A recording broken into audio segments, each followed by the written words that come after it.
Hello, and welcome to But Are There Dragons, a podcast where two friends pick a book at least one of them hasn't read and talk about it. I'm your host, Kritter. And I'm your host, Jess. And we are here with Season 7, Episode 12, to talk about the back half of Dungeon Crawler Carl Book 6, The Eye of the Bedlam Bride. So we're going to cover parts 2 and 3, which is chapters 38 to the end. And today, to talk about this book, we have with us one of our dear friends, Beth Doman. She's a Twitcher. She likes Wheel of Time, and we love her.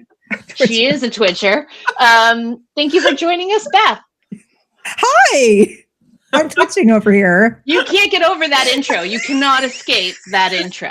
So I think what we'll do right before we jump into But Are There Updates, because there'll be a really good segue between this and But Are There Updates, is, Beth, what does Jess mean by you're a Twitcher?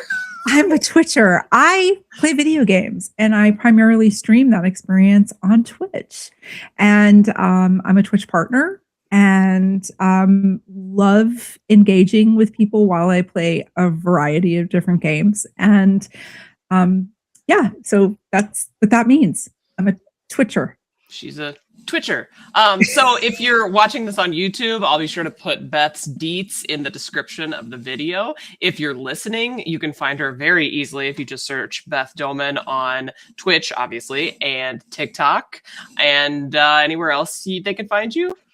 I'm active on all platforms, YouTube, Instagram. That's right. The only one I don't do is Facebook, because Ew. Who does Facebook? Boring. No offense if you do Facebook. No offense if you do Facebook. Offense. Okay, so I feel like that's a perfect transition into But Are There Updates, a segment that we do most every episode where we talk about whatever the heck we want to talk about. And this time, because we have Beth Doman here, we're going to talk about what games we're currently playing. So, Jessica, are you playing any games right now?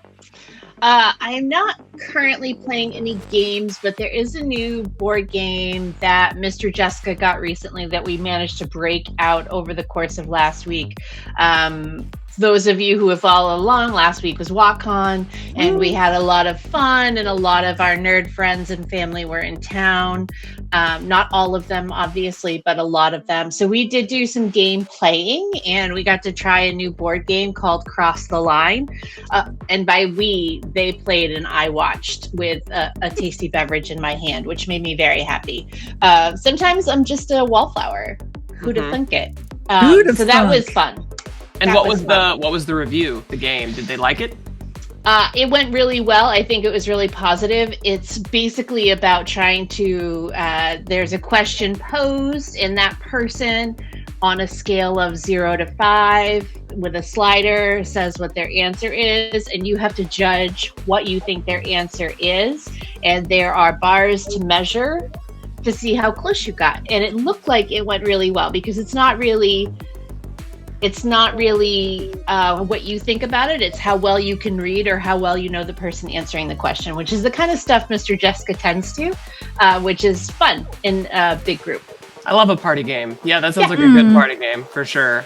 Okay, Beth, what are you playing right now?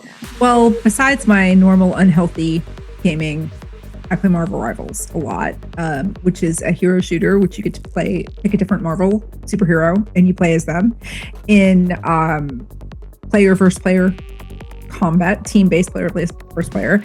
But other than that, I've also been doing more variety content. So I've started playing the God of War series, God of War 2018, which was a beautiful and heartbreaking story. And now I'm about halfway through God of War Ragnarok, which is absolutely brilliant. And the whole reason why I started playing these games is because Deborah Ann Wall, who is an amazing storyteller in her own right, dungeon master, she's a tabletop games person, and also one of my favorite actresses for the last 15 years, is going to be the lead character in the next game of this franchise called God of War La Fey, and she stars as the wife of the main character from the God of War series. And I love her so much that it has made me decide to play these games, so I have a full understanding of her when this game comes out later this year. I know this name. What else is she in, Deborah? She's in Daredevil. in Daredevil Born Again. She plays,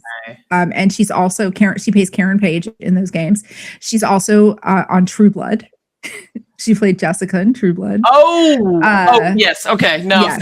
You would know her if you saw her. And I think most famously, like in our circles, like as far as like the nerdverse circles, a few years ago, she did a interview with John Bernthal on his podcast, and she basically walked him through what it's like to play D&D on the fly, and like improvised DMing during this podcast to him, and he'd never played an RPG before. And from what I understand, he's actually played D&D with her since this has happened. So she's an icon, and I just adore her. And she's going to be she's the actress that's the lead in this new game that's going to be coming out later this year.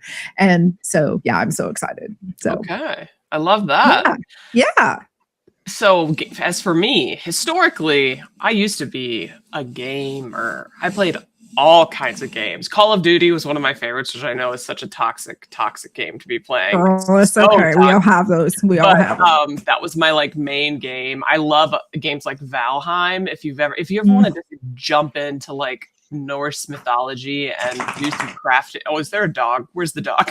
My dog is tearing her dog bed apart right now at the moment. So I thought I heard something. She's being Nala. We'll say hi. Anyway, so yeah, Valheim is it's like a crafting exploration game, which I love. It's like very cozy if you want it to be cozy, but there are still bad guys. And it's really pretty in my opinion. But right now the game I play the most, which is like, I don't want to call it embarrassing, but it's because I don't usually play mobile games, but it's Pokemon Go. Guys, you know what? It's like the only game that I consistently play because I'll walk the baby dragon in the mornings along with my dog Athena. And like in the morning, we've got a couple Pokestops in a gym in our neighborhood that I can hit every day. And like, I love a streak, and you get extra XP if you hit your streaks. And it's just a routine that I'm in right now. So it's that competitive nature in you still coming out. It is. That's what I'm saying. It's like, I need to like hit, I need to keep leveling up. I need to keep hitting whatever. So anyways, that's what I've been playing the most. And even though I know that it is like not my usual, but you know what? I just got to be playing games. You got to do what you got to do to keep things going. I also recently played a Munchkin tournament. Munchkin's like a tabletop card game. It's like fun. It's very easy to pick up. Games last like around an hour. It's very easy to learn. The premise, there's a bunch of different themes, but this one was like, what was this one? Oh, this one was DuckTales themed, so that was kind of hilarious. But like typically, like the standard one is just in a dungeon, right? And so the concept is like you draw every turn and that you like break down a door, and there's either a monster behind the door or something else, a curse, whatever, and you have to handle it, and you can like accumulate gear as you go, and you're trying to get 10 points. Very basic game, and let's just say your girl won, so it felt good. The competitive nature really was satisfied by that. And actually this trophy right there, it's hard to see. Actually, I'm just gonna grab it. Ooh. There you go. I won a trophy because my friend hosts like a tournament. I love that for you. I know. And he like combined 3 different Lego sets to make this like amazing trophy. And it even lights up, which I'm trying to remember how. If you like press a button. That's amazing. Anyways, very cool thing. So shout out to Harold. He's a Dungeon Crawler Carl person also. Yes. Amazing. Anyways, that's I feel like that's about our other updates. Jessica? Nice. Okay. So Beth, your first time with us, so I'm going to just very lightly grill you. Nothing too bad amongst friends. Anytime we have a guest, I know the kind of friend you are. Like I know, and you keep coming back for more, which is implied consent. I'm a glutton for punishment. For punishment. So I promise I'll be gentle. So whenever we have a guest, what I like to do is I like to ask them to share their DCC origin story. So how did you hear of the story? How many times have you been through the story, and how do you partake of the story, whether it's audio, physical, all of the above? So those are the deets I'm looking for in no particular order. Okay, so this community of friends that we have has been riding my butt for years to read this book series, primarily Sherbet Mango, Natalie. she lives close to me, and we've, gotten together a few times for dinner or lunch or brunch. And she was the last guest we had. Really? I love that so much. We had Hot Sauce Steve, and then she was okay. So,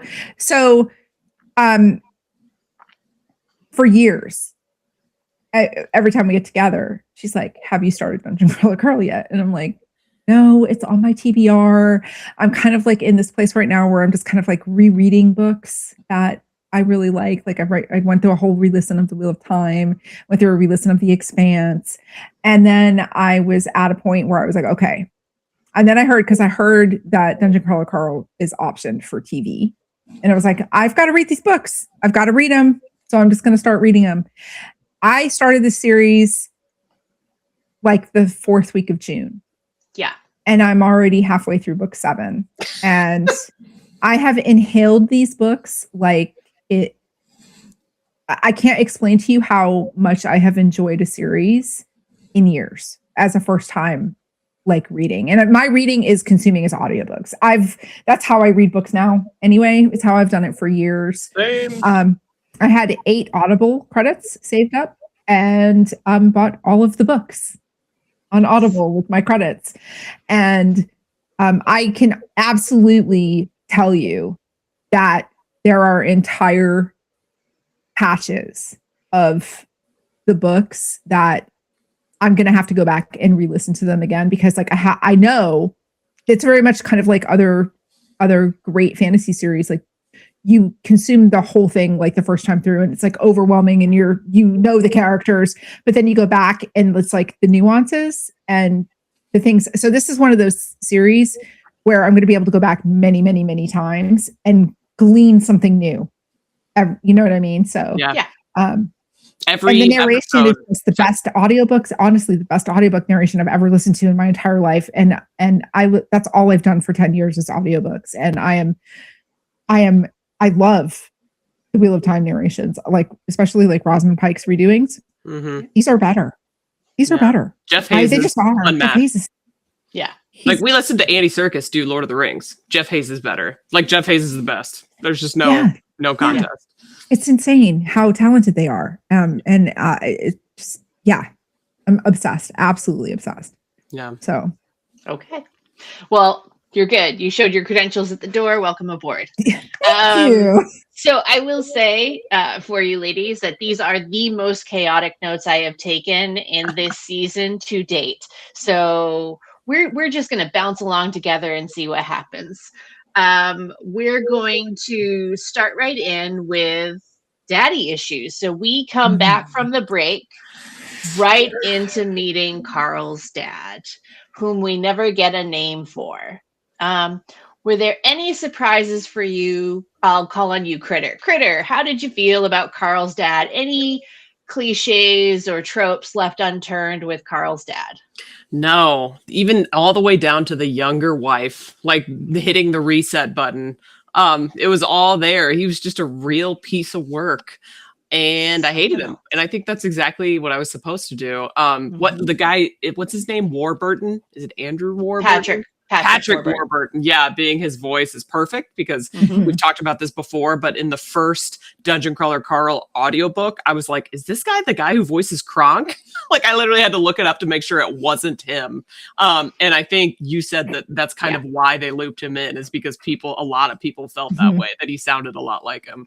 So the fact that they brought him in as his dad was so, so good. And ultimately the fact that we found out that his stepmom poisoned him or gave him an OD was I don't like to wish for death for people, but it's a book, it's fake, so I can be like, hell yeah, sister, and not feel bad about it.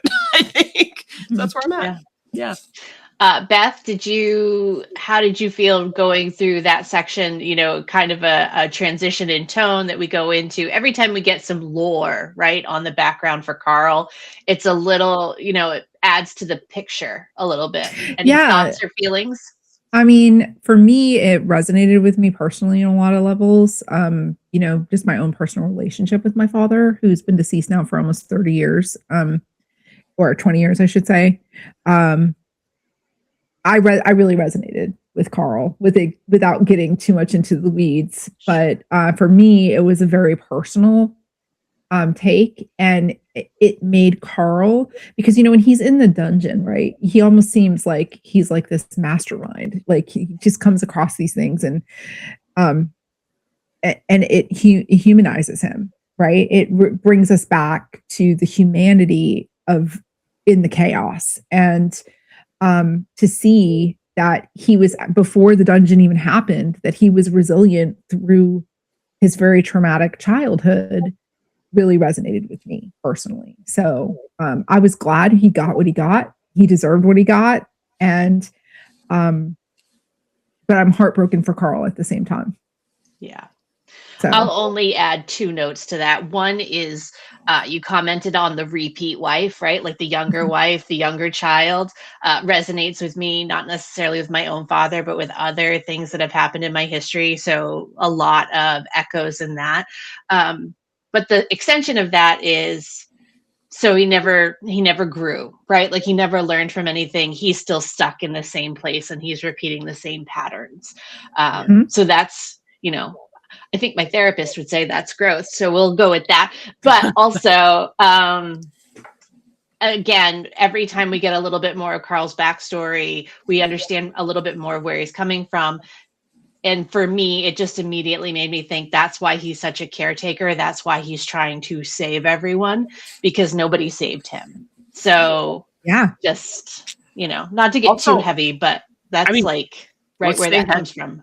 Let's stay heavy for a second, because he finds out that he has a brother only to realize that he's just gone, probably, just gone. That's really terrible. Like just a little kid, I don't know. That part was the worst part. Obviously, it affected Carl too. Yeah, and the whole thought of Carl hoping that he was sleeping when it happened. Yeah. Like that. Those are the moments in this book series that almost break me, because it's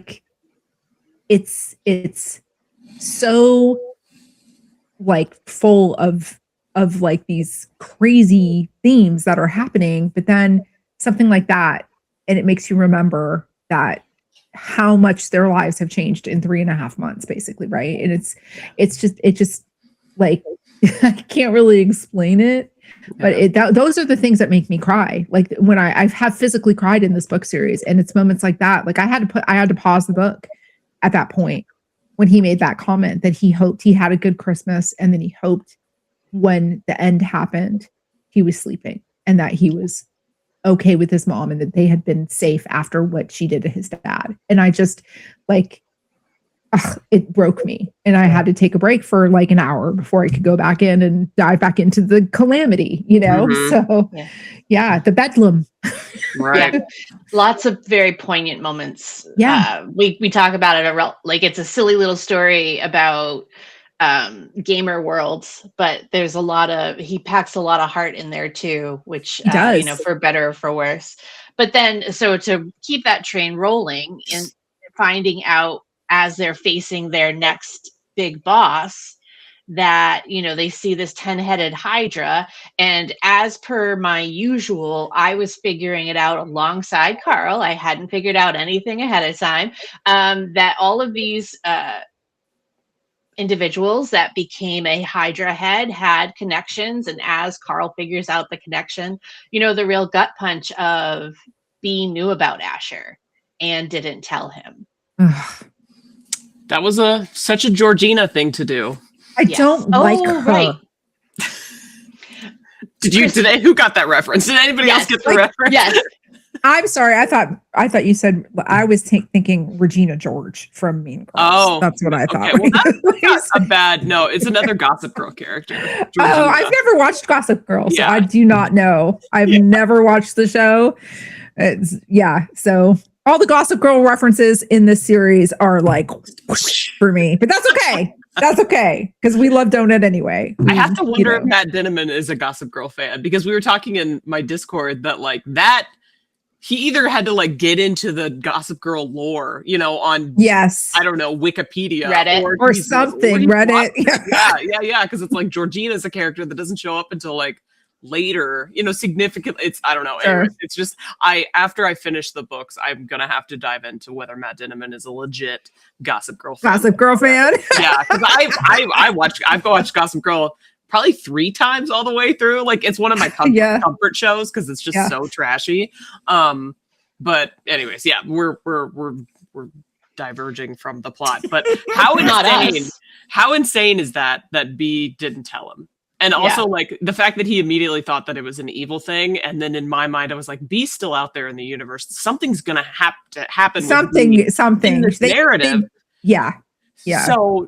So his like brief thought, like, oh, maybe she was trying to protect me, has me thinking like, oh, is that actually what happened? Because instantly you find out that the other Hydra head, was her name Brenda? I don't remember. It doesn't matter. It doesn't matter. The other Hydra head was the secretary at his office. She's evil. Yeah. And like Princess Donut tells him afterwards that she had messaged him asking him out, and B was on his Facebook and intercepted that message and got her fired. B is not a good person. No, she's not. She's a terrible person. Person. Like, how dare she actually survive? Like, that's what I basically... And just like the double standard of she's being super jealous of him and he's not even cheating on her, and then she goes and cheats on him. Like, screw you, B. Yes. Like, get out of here, B. One perception could be that she is paying for that currently. That's a good point. Yeah. Just saying. She's reaping some consequences right now, I feel like, even off camera. I guess. I mean, we don't know, because all I know is that she became a full citizen without having to go through the crawl. Right. That's all I know. And we've got Audette as her benefactor of sorts. And so we know if Audette wasn't lying, that she seemingly has good intentions. So there's a lot of stuff that's like she could be in a good spot right now. I don't know. Like, she could be. It feels. Well, I mean, the universe does feel like a very harsh place. But, like, of all the people, I don't think she's got it worse than Carl has it, as far as I know. Yeah. But we'll see. Right. Yeah. I do agree that getting granted citizenship is an immediate privilege and leg up on what sounds like a significant population of the galaxy. Yeah. So we're gonna move forward. So we got through the Hydra, which was a heck of a fight all of its own, and then immediately Christmas party. So I don't know about you ladies, but a peri-apocalyptic Christmas party was exactly right. I was completely into it. How did you feel? Beth, we'll kick it to you first this time. I loved it so much because, again, it's one of those. It's almost a stereotypical screenshot of like humanity, right? Always, but it was so good and homey. Like they came across and made Christmas presents for everybody, and Carl's like, it's March, it's not Christmas, but he ends up folding at some point, and Princess Donut just cracks me up, man, because she just literally is the personification of what you would think a cat would be if they became a human. And everything she does, from jumping into the tree, like she just floors into the tree, to getting totally schnockered by the end of the night. And Louis, bless Louis for bringing it all together. And I loved it. I thought it was great. It was a good reprieve for the crawlers, for sure. Mm-hmm. Kritter? Yeah, so Donut's drunk texts to Carl. One of the highlights. Like, she's slowly devolving. Santa! As just a text. Like, and the way the Jeff Please don't make me spit out my drink. Sorry. That was the one that stood out to me. I know she did more, but the one that was just, Santa. Drunk Santa. So good. I found it interesting that, I don't know who it was that said this, but they didn't think that Donut had drank since the night that she got her player killer skull. Like, they mentioned that, and that to me stood out because, like, Donut likes to put on this really, like, brazen, confident face that, you know, she's just this incredible crawler, number one, you know, champion, whatever. And yet she was presumably so traumatized by what happened that she like did want to get drunk again because she was worried it would happen again. She didn't want to put her guard down. Also, sorry, Beth, go ahead. I totally forgot. I'm going to AFK for 1 second. I need to do a wardrobe change. Oh, I am a terrible person. I will be right back. I keep talking. Yeah, absolutely. I will be right back. Okay. Well, there was what was I going to say? She has avoided doing any drinking. Yes.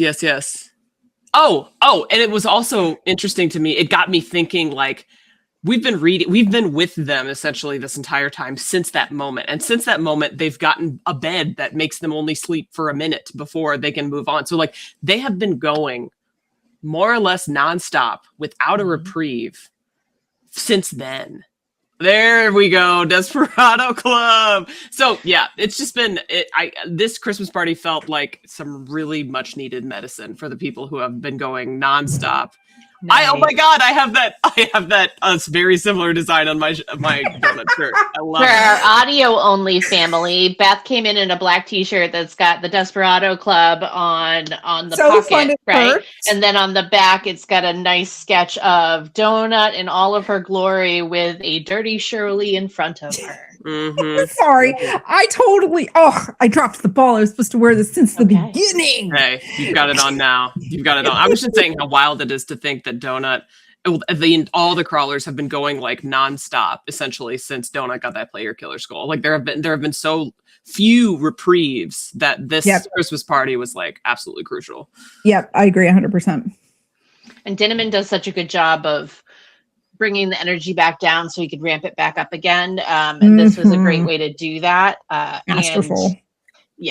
It's just another one of those things where I really love the way that he's written these books. It's still though, like making Carl do the Carl thing where he like sacrifices the fun night to go do serious things and be alone and sad and contemplative. Like that's very accurate as far as, you know, how some people's Christmases go, but it was a bummer that Carl didn't get to really and I like your pointing out about how now they take very little rest, and not so much in this book, but in previous books, Carl's inner monologue has definitely spoken to the fact, like feeling very spread thin, like butter across too much bread. Sorry, I had to do it. And that just accentuates it, right? That they don't physically need the refresh, but mentally they're not getting the refresh either. Exactly. So was it this read or the last read where they took a 2-hour nap?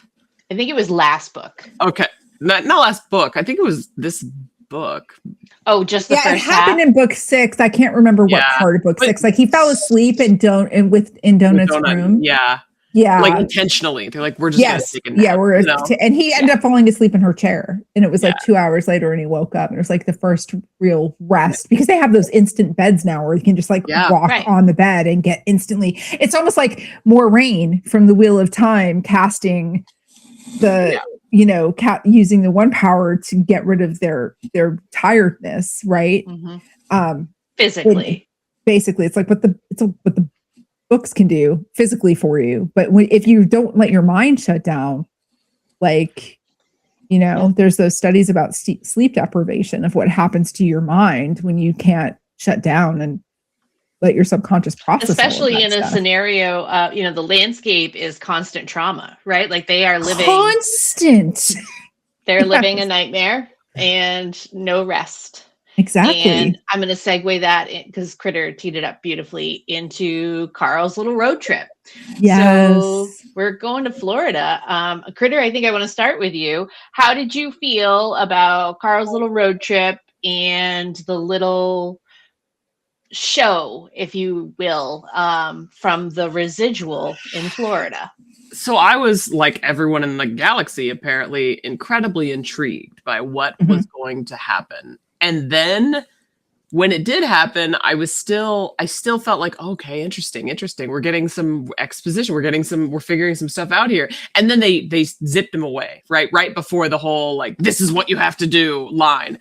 And everyone kept playing it off like, it was a big nothing burger. And in my mind, I was like, was it? was it a nothing burger? Like, what did he say? Like, what, we're never going to know, right? And that just drives me nuts. It drives me nuts. The fact that Carl went on this big road trip and then didn't really find out that much. Granted, he did end up getting to do that trade for the bag that he picked up, but yeah, I don't know. It was a good little vignette, but its implications remain to be seen, I guess. Fair. Yeah. Beth, how did you feel about it? I liked the aspect of trying to understand the residuals in those pieces. So I don't feel like we've gotten a lot of AI lore. So anything is AI and residual adjacent is fascinating to me. Yeah, I really I enjoyed it. I felt like I was like, there's got to be more to this, because what a letdown if nothing else happens, right? So like what is he going to do with this? Like, that's my thought. Is like, because there's been so many things where something kind of like not consequential or like a dead end, and you're like 2 books later. So like, are we going to see this brought back up in another at a later time? I don't know, but I'm sure we will, because that's the way that these books go. And whether it's a banger or it's just to fill it in and have a better understanding, who knows? But the thing, that whole journey that really sat with me was, and it kind of goes back to what you were saying, Jess, about like how people celebrate holidays differently, was when he asked to go back to the dog. Yeah. That was alone at the gas station. And he just wanted to go back and sit with the dog. And even though the dog didn't know he was there, it was a dog that was alone by himself on Christmas. And Carl kept going back to that. And to me, that really resonated with me, because there, you know, we all have seasons in our lives where we're not in the best place, where we're not able to be with people we love, whether it's because of physical distance or emotional issues or whatever. But that dog, the last Christmas that dog ever had, that dog was by himself. And that really resonated with Carl. And I think that at the end of the day, that's what drives Carl to get through these dungeons, because everything was taken, not just from him, but everything was taken from everybody. Yeah. And I believe that's why he takes everything into his inventory. Yeah. Yeah, I believe that's why he's literally trying to, in my opinion, he's trying to save as much and as many as he can. Sure. Absolutely. And, but that was the thing. Like, I thought the conversation with Polly was really interesting, and I really hope that we do see like more of that kind of thing, like communication wise, or we're eventually going to learn more. But I feel like that's like a huge, like, a door that hasn't been fully opened yet, so to speak. You know what I mean? So yeah, I think Nothing Burger is a good description. Like, will it stand? I mean, I would think at this point, no. I feel as though Denneman's done a good job at paying off along the way. Yeah, I can't think a lot of misses along the way so far. Yeah. So then we go and we are getting into more of the last battle, and we got Carl giving a massive pep talk. So we've got Carl trying to unionize is the wrong term, but trying to unite all of the crawlers for one purpose. He's got an idea. He's got Prepotente on board, which is a mixed bag. Gotta love Pony, man. Gotta love Pony. An icon. Do not call me that call. And trying to once again save everybody, or as close as he can possibly get. So, Beth, did you have a favorite moment from any of that combat towards the end? Like our big, we've got Sister Inez on top of a snake and a whole bunch of other stuff transplanted. I mean, there's so much happening at once, right? And I think one of the things that Matt Denneman does so well is like keeping you on the edge of your seat, not just because the writing is so good, it's just because there's so much going on. You don't know what to focus on. Like, you don't know, like, you've got this 15th floor demon that's being held by Ines, who is actually possessed by, or becomes, possessed by a goddess for all intents and purposes. Plus, you've got the whole storyline of like Quan CH coming on, because like he's been like named since book 3, I think, right? And he has had this celestial box that he opened for everybody else. And so like you've got like all of these ongoing things, so many things happening at once. It's so hard to focus in on. And then you've got their own stuff going on with like trying to save everybody, and working with their core group of crawlers. And of course, there's going to be things that happen to people. But it was just all really good. And this is one of those parts that I'm going to have to go back and reread, because I know there's stuff I missed. I just know there is, right? Because there's just so much happening. So much going on. Yeah. So, yeah. Yeah. Kritter, how did you feel about the big battle? We had a lot of stuff, right? Like we had a lot of spells, but we still have card action happening. I think so. I like it's tough. Like the card mechanism has been interesting, but I won't miss it when it's gone, kind of a thing. Like, same girl, same. Yeah. The thing is like, I'm a Magic the Gathering person. Like, I play like tabletop card games, but I just, as far as like integrating it with the dungeon vibes, like I'm ready to move on. I'm happy that we got like the absolutely ridiculous Raoul the Crab scene. Like, do your thing. I need a baby seal. What? Like, all of that was just terrible and so funny and awful all at the same time. But I'd say the thing that stuck with me the most actually was before the final fight, and that was the Serindalgore climb. Oh my God, my heart broke. Right. Yeah. So it was, this woman's husband dies. She is going to make the decision for herself of when she's going to go, and Serindalgore does the same thing. She doesn't want to give the universe the satisfaction. She doesn't want to give the worms or the fish or whatever you want to call them the satisfaction of taking her life. She's the mud skippers. The mud skippers. Is that what they call them? That's right. Yeah. And Carl's like begging her, let's make it fair. Let's do a fight. Like, I don't want this just to be the end for you, even though they've never been good friends. And Donut obviously has her as kind of a rival. But she just makes a decision for herself. And in the context that it's in, you got to respect it. She gave Carl all of her good gear, all of it. It was a pretty moving moment. I thought, oh my God, I cried. Yeah. I did too. It was great. And honestly, like whenever Quan CH died too, and he's like, give it back. And Carl realized almost immediately that he was asking for the ring. Me too. I cried in that part too. Yeah. So it's like, and he's just like, he's embarrassed about who he had become in the dungeon, essentially. All of that it's just like the dungeon corrupts. It's awful, but it also has brought this amazing group of people together and is uniting the people, the leftover people in the world, thanks in part to Carl. So it's just, it's cool to see it happening. There are such terribly sad moments, but then you get your Avengers Endgame moment where they all come through the door and they're ready to help Carl, right? So it is like an emotional roller coaster. And then Raoul Crab does this thing on the beach, right? So you're like, oh my God, so sad. And then, oh my God, I'm so happy they're all friends. And then what is happening? Yeah. So yeah, you're not wrong about how there was so much going on all at once. There's a giant demon. Like the demons are initially not zombies, right? There's just so much going on.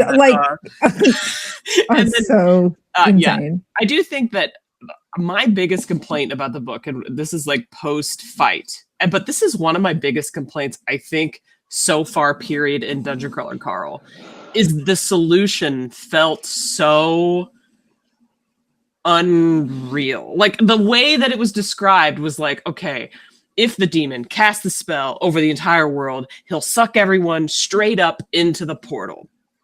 But these doors, the staircases that they have to go through, are behind locked doors. And the locked doors are impenetrable even from underneath until the demon spell takes effect. And so in my mind, I'm like, okay, so like, what about the demon sucking everything up into it is different than them using a spell to tunnel underneath it? You see what I mean? Like, my logical side doesn't buy the ultimate kind of Deus Ex Machina solution that Carl came up with. Sure. I would have questioned him. I would have been one of the people in the chat being like, this is dumb. Like, if we can't crawl up into it, why would we be able to float up into it? Like, you know, so that's, and I'm sure maybe, because I've read it twice through, because I always read them twice before our recordings. Maybe the third time I would piece it together better. But the second time and the first time I was like, why does this work? Well, the way that I understood that it worked was that the AI was prompting them the entire time because they had the dig trench scroll. Yeah. And so the trench, you were digging the trench underneath where the doorway would be. Right. So since you were going to get sucked up, instead of getting sucked up, you got sucked through the door. You're building it underneath this indestructible doorway. But like my solution is, if you could get sucked up into the door, why could you not just dig up into the door? You know what I mean? Yeah, that's true. Well, because, I mean, think about it, because it's concrete and it's all of the trappings of Earth pre-collapse. But they're crawling. So you'd have buildings and structures. Like, he does, but you could create more havoc than you mean to by doing that, because think about the destruction that he did at the door, right?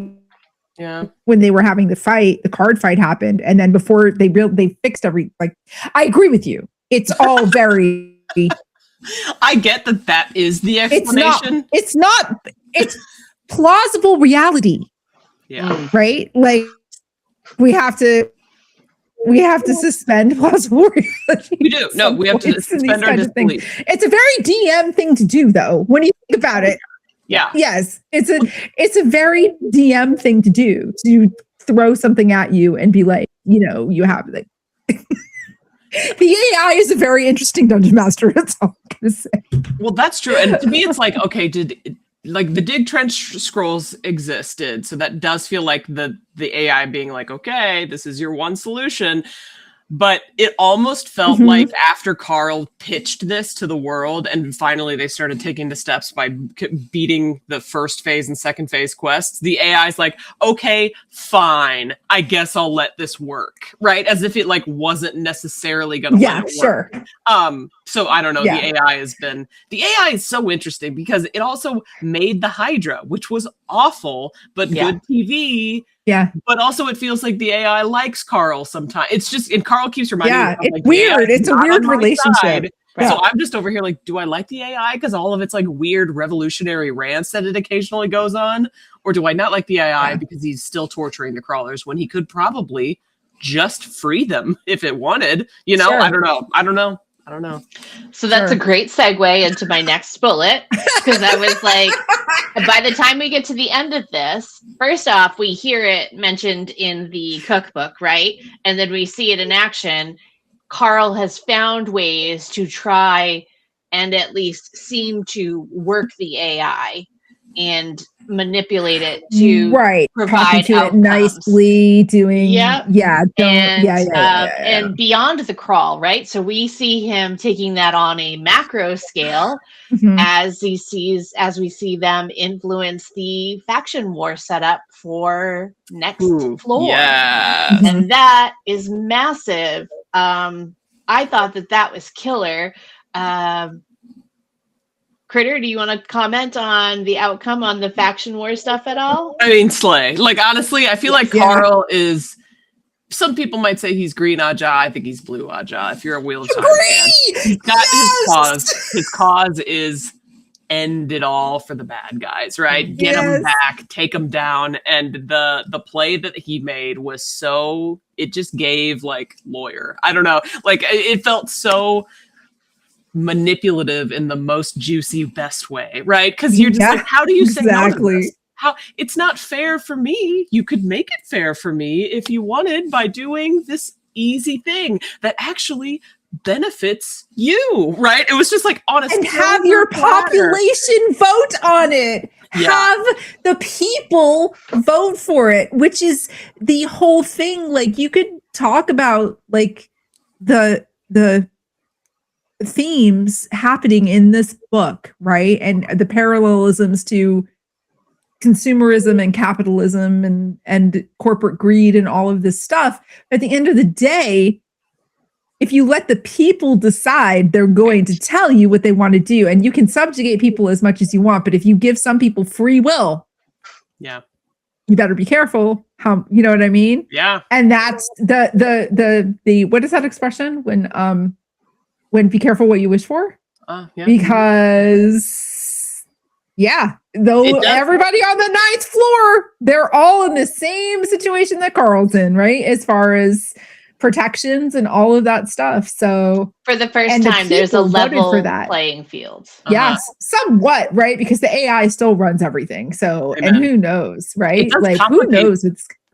It does complicate things that the NPCs have their own team. And the vote was very close, if I remember. It was like 52 to 48 or something. 52 to 48, yeah. The other ones were much bigger margins. Only one that was close. Yeah. Yes. And I think it's because, I bet it won. Yes. Because it was proposed by the Princess Posse.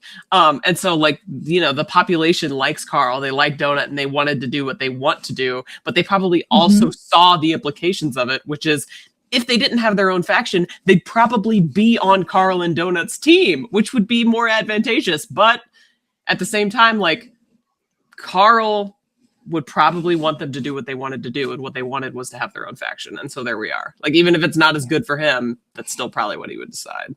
Yeah. And he vocalized that in his internal monologue when Juicebox came to the vote, right? Like, you know, that's probably not what I was shooting for, but I'd probably want the same thing if I was her. And that was enough for him. Yeah. So I have just two more notes. Sorry, three more notes. One is like a throwaway. Lucia Mar giving up the doggy doors.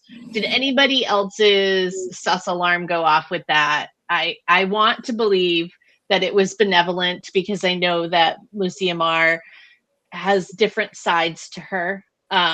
But even in the moment, even on reread, I was like, it's so random and just kind of tucked in there that Lucia Mar gives them the doggy doors, and nothing else is said about it. We just kind of move on. I think that it was benevolent. Sorry, go ahead, Beth. No, you go ahead. You ahead. Okay, so my thought is it's benevolent because she's got this multiple personality issue. So, like, in the moment of her kind moments, she gave them this thing that could help them. I can't foresee it being turned against them in some way, because it's like, they're very rare, they're very beneficial. Unless there's some kind of catch that's not in the description of the doggy doors, then it's fine. And then they emphasize the fact that Lucia Mar herself is not necessarily in the clear yet, right? Because of the threat that she issued against Donut and Mongo when she was there. Did you have the same read, Beth? I did. And I feel like, I think out of all of like the crawlers who are recurring characters in this entire thing, she's the one I don't understand. Like, she's like the outlier. She's like is this going to be the person that ultimately is like the hero? Is she Matt against Paddington at the end? Like, that's the way, like, who is she? Like she's there sometimes, but she's never there for a long time. And all of the accounting that we're getting from her are either these very short battles or the consequences of fights she's had with people, or, and I'm doing a brain part right now, the crocodilian who Florin, thank you. Like, his personal interactions with her are like all we know about her. She's really an amalgamation to me. Like, I have no clue what her purpose is, like what her storyline is going to be. She is the one that I absolutely have no idea what's going to happen with her. And I kind of love that. But at the same time, I'm like, I wish we had more of her, because she really is a very interesting character. So I hope we see a lot more of her in the next books, because she's truly a mystery to me. She truly is a mystery to me. So yeah, she's a total wild card. Total wild card. Total. So I think that the last big set piece to discuss is Maria's takeover of Carl and how freaking wild that was. Yeah. So she got a hold of him pretty easy and kept him subdued pretty well to a scary amount. Kritter, you want to kick us off? You got any thoughts on how that went with the super big scary spider? Obviously, it sucks, and it was terrifying, and I would never in a million years want to trade places with Carl. But the thing that makes me the most interested, intrigued, sticks with me the most out of this whole thing is actually what happened in the epilogue when his sponsors were like, maybe finally he can figure out what he's supposed to be doing with the stuff we've been sending him, right? Like there's this tattoo spell thing where he could be sharing powers, question mark. So that is the thing I'm like, I need Carl to figure out how to power level here with this. I mean, let's talk, like she had 90 seconds, 2 minutes driving.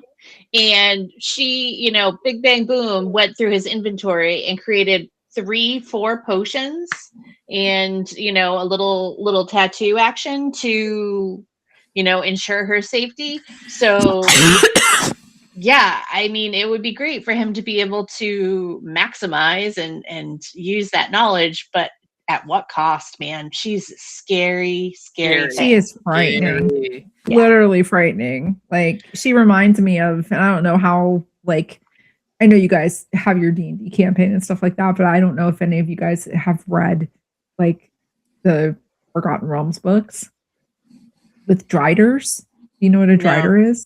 I've heard of it.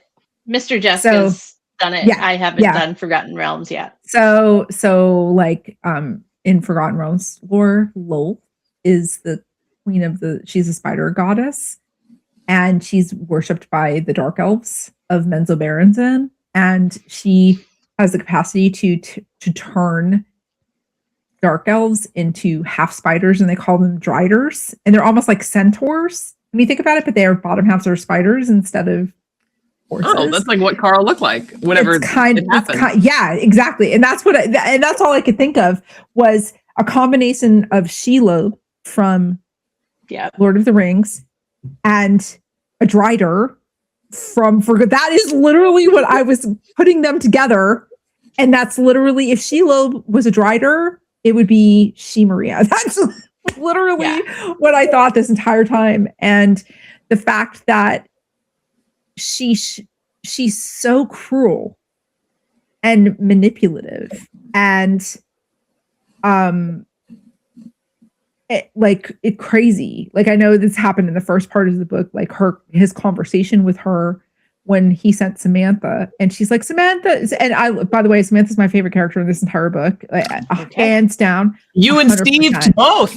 I love Samantha so much. I cannot wait to see her arc progress. I cannot wait because I love her. She's so unhinged. Like, I just love her so much. But anyway, but like her whole, like the whole thing of like how Samantha was manipulated by Maria, right? And then Carl kind of caught on to it, and but Carl at the end was manipulated by the master manipulator, who was the spider, who was Maria, and that's frightening in its own right. Like she is, and I'm very scared to see like what's going to happen, because he has the tattoo on his chest now after she finished that whole thing, and she took Li Jun's eye and gave Carl Li Jun's power, and that's like crazy. But that's how he learned that the tattoo ink can do those things, right? Like, no better way than trial and error. So yeah, it's crazy. Yeah, absolutely crazy. Scary.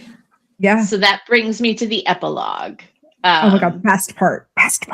One of the best parts. I like it because we revisited Agatha. So on my first read through, I have said time and again, I'm super passive. I don't pay attention. I'm along for the ride, but I fixated on Agatha, and I'm like, Agatha's gonna matter. And Yeah. so by the time we got to this epilogue on my first read through it, I'm like, I was right. So I loved this epilogue. It's more information about Agatha, but then we also see the homecoming queen, which Yes, let's go. Yes. I'm so ready. I love ending on hope, even if it's misplaced and slightly manic, right? But heck yeah. A garbage container full of crawlers and mercenaries. 50,000. 50,000. 50,000. And not only are they crawlers, but they are former authors of the cookbook, which is like insane. And yeah, I'm here for it. I cheered and I cried at that part. I was like, oh my gosh, this is epic. This is amazing. They're coming back to the fight because they believe in Carl that much. I was like, yes, some stuff is about to go down. Let's go, baby. That's literally how I felt. I felt like it was a rallying cry. You know that song, Fight Song? This is my fight song. Like that literally was in the back of my head. Oasis has been in my head for weeks now. Thank you, Princess Donut. But Fight Song came in my head when I read that. I was like, yes, let's freaking go. It was amazing. It was so good. Critter, were you happy to see some of our cookbook authors coming along with that? Very happy. The epilogue was kind of scary, right? Because not only did we get a little bit more about the failsafe with Princess Formidable being like, cut the cord, flip the switch, end it all for many people, right? So there's like one side who wants to destroy everything. And then we find out that Agatha's posse is also just trying to destroy everything, unless I'm she's like misreading. that. She's like an opposite faction of Polly, right? That's the way I read that. She's she's the other faction of residuals. Of the residuals. She's a residual. Like that's how we find out who she is. And like, because didn't they talk about like how she lit the fire in the garbage can? Because Chris, and they mentioned Chris and Brandon, which it just breaks my heart every time I think about Brandon. It just breaks my heart. But the residual goal, though, is there's two different. Yeah, it's so weird. Everyone's trying to end it all. That's got me scared. Like, there's, obviously Carl has to.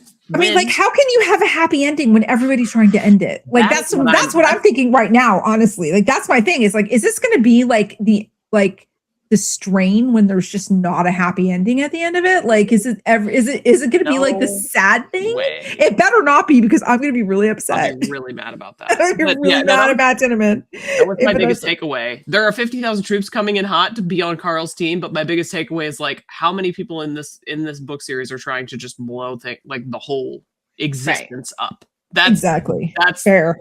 Very fair. Not great. It's not great. Yeah. But I choose to see hope. Homecoming Queen is hope. Okay. Homecoming Queen is hope. I love that so much. I'm here for it. Yeah. I'm that kind of Delulu. So at this point in the pod, I usually throw it open to you ladies if there's any good scenes or notes you wanted to share that we haven't touched on so far before we go into our wrap-up phase. Thing number 1. Yes. There was a dragon. There was a dragon. There was a dragon. There was a dragon. There was a dragon. Whose dragon? Yeah. He got the dragon. Was it Li Jin's dragon or Li Jin's sister's dragon? It was their team's dragon. Lina. It was their team's dragon. I'm a dragon. Absolutely. There was definitely a dragon. Dragon mentioned. So, I don't know if you remember the name of this podcast, but are there dragons? There is a dragon in this book. There is a dragon. Thing number 2. Favorite quote, probably. There was more to it before this quote started. I put this on my Instagram because I thought it was hilarious. But donut to Carl whenever he gets his motorcycle. This is a metallic penis extension that comes with a free probation officer and a traumatic brain injury. There was more. It was longer, and all of it was great. Okay, so thing number 3. The ogre. The lady ogre with the familiar eyes. I racked my brain thinking, why did Carl recognize the lady ogre? Who could it have been? And I can't figure it out. I don't have a guess. Do you have a guess, Beth? Or do you know because you've read? No, I don't know. That hasn't been like revealed. So I've read half of book 7 at this point. So I can honestly tell you that like that's not something that's been fully revealed to me at least. But that is interesting. I didn't see, this is one of those things like I'm gonna have to pick up on when I reread again, because it's my first read through. So like for me, and it's a listen, so it's not like where I can go back and reread the paragraph if there's some, you know what I mean? That's something that honestly went past me, but it's a great question. And now I'm going to be super cognizant of it. Because they made like hyper vigilant now. Whenever she was dying or whatever, at the end of that fight, Carl noticed her eyes and he was like, there was a flash of whatever in her eyes. And then like a chapter later, he mentioned it again. So I was like, okay, they were trying to make sure we remember. It's going to be something. For sure. So I, again, don't have a guess. And I wish I did because I love making predictions, but I just was like, who do we have that's left that could be put in the ogre? Right? That like, because we don't know enough about Carl's backstory to know if it's like oh my gosh, Agni. Wow. Anyways, so anyways, that was it. And then I wanted to ask Jessica as my final note. Do you know what Louis was going to say about the Sluggalos when he said they're doing a Leroy? No. You don't? No. Okay. Beth? Do your best. Of course I do. I played World of Warcraft for 15 years. Do it. Or I'll do it. Okay, ready? Jenkins!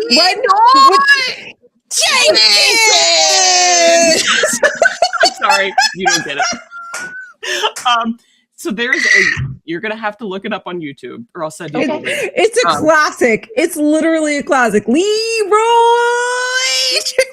Jenkins. Okay, so the concept is it's a oh my gosh, World of Warcraft raid. I think that's what they're called. I've never played. I've played World of Warcraft for like 2 hours of my life. But anyways, I've played for 15 years. All these characters get together before they're going to go fight a big boss. Big bad boss. And they're strategizing. Okay, I'm going to go in, throw the stun. You're going to go in at range, right? And then we're going to keep the stuns going. They're strategizing, and then out of nowhere, you hear this dude, Leroy Jenkins, and he just runs in, which effectively starts the battle, wipes the entire raid party. 40 people, 40 people had gotten together to do this boss fight, and he just goes in and yeets himself into the fight and kills the entire party. So they have to all run back, loot their corpses, retake potions to buff themselves.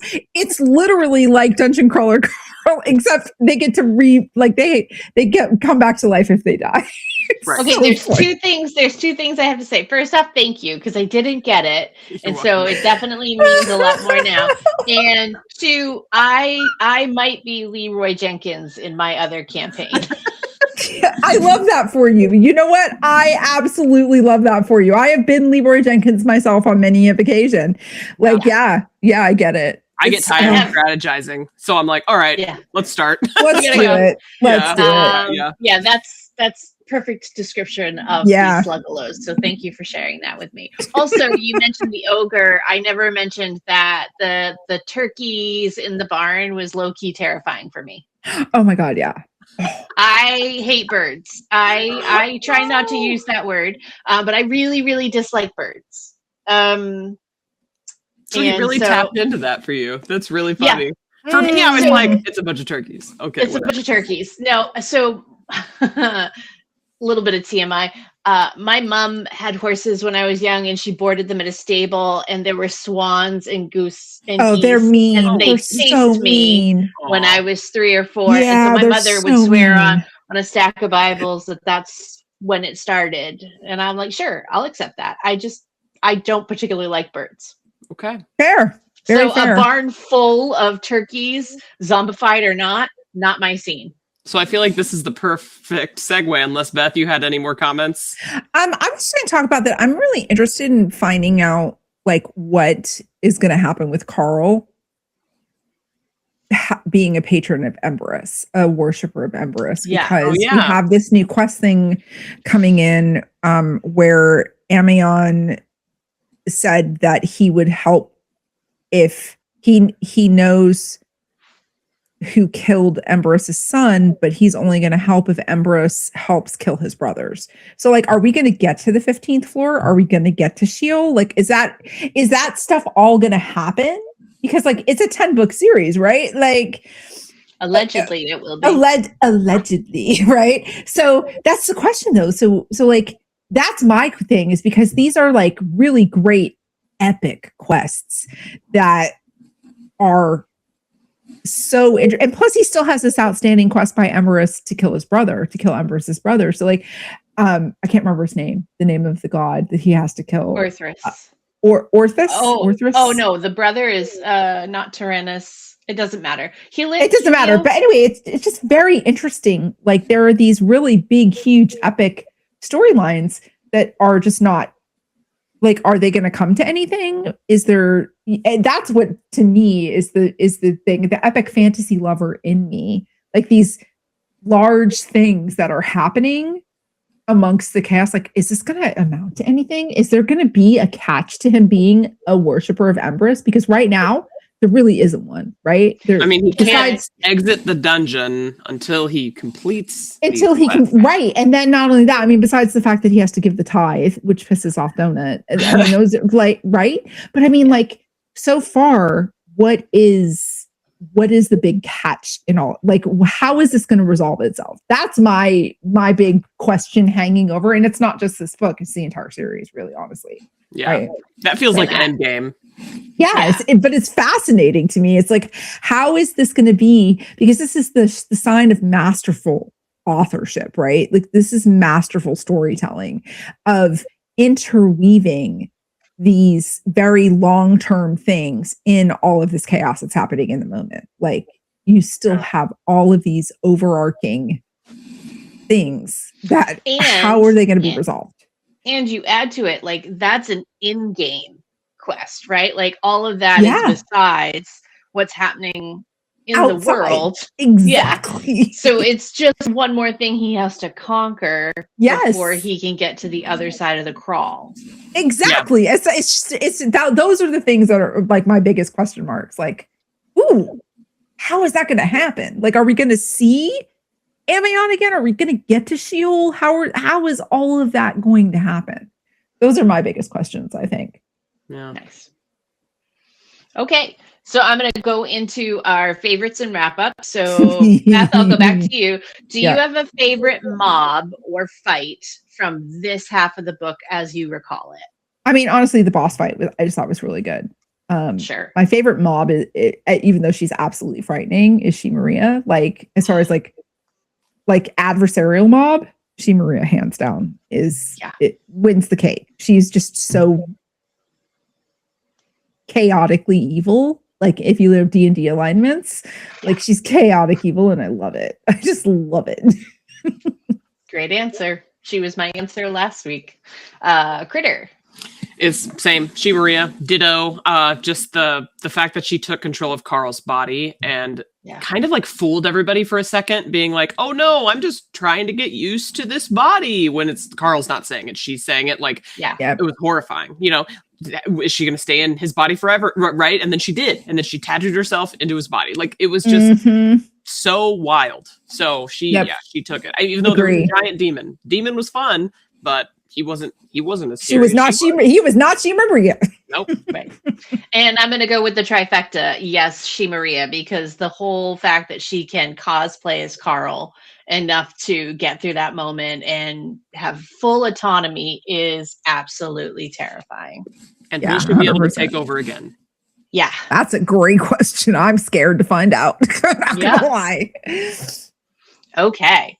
So here we are once again at our favorite part of the episode, where we talk about who is our favorite MVP and our runner-up.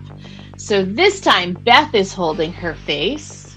So I think I'm going to bounce it to Kritter. Do you want to kick us off with who your runner-up is for this half of the book? It's Samantha. Okay. Absolutely vital. Like, saved Carl's behind multiple times, making fast travel possible. Like, she slayed. She killed it. Bless her. Yeah, and she's hilarious. So all of those things combined, runner up. Solid choice.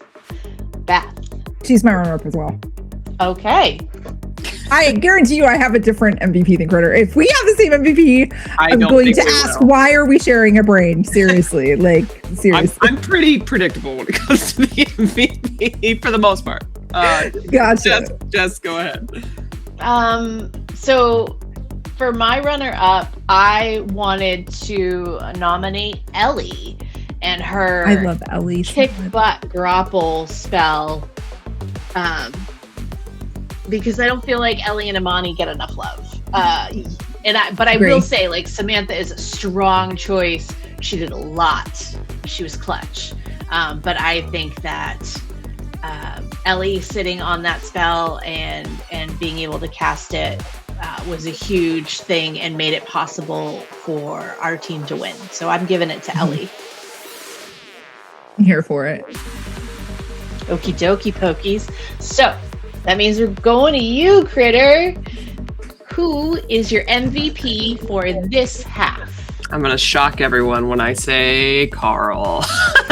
I mean, he's the guy, the motivational speaker. He came up with the plan, even though I think it was a bit of a, again, that's Magna type plan, but it worked. It worked. So, oh my gosh, Beth, I think I know who your MVP is going to be actually now. But anyways. I guarantee you don't. I guarantee you don't. Okay. Okay. But no, Carl did the most. Carl always does the most. And that's basically why. Yeah. Okay. All right, Beth, now is your moment. Who are you giving as MVP for this half of the book?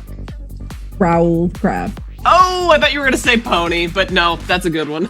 Raoul the Crab, 100%.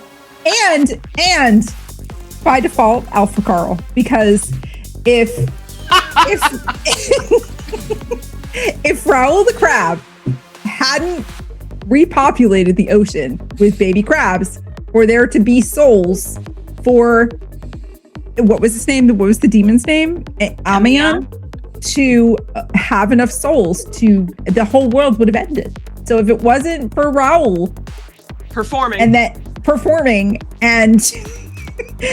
Alpha Carl motivating him. I'm trying to keep it PG here. Motivating him. Then everybody would have died because it wouldn't have entered into the world quest, because there wouldn't have been enough souls for Amion to be able to open the portal back to Sheol. So I swear that Raoul the Crab is MVP. Fair enough. He was vital. He was very vital. Vitally vital. Yeah. Anyway, and I'm blushing as I'm talking about it because the audiobook was like... Yeah, I know. Anyway, sorry. So yeah, he's my MVP. Raoul the Crab. Okay. Amazing. What about you, Jess? I have been struggling with this all day. Okay. But I have to give it to Carl. I was going to go Donut because I was like, she really is doing a lot from the back. Like, yeah.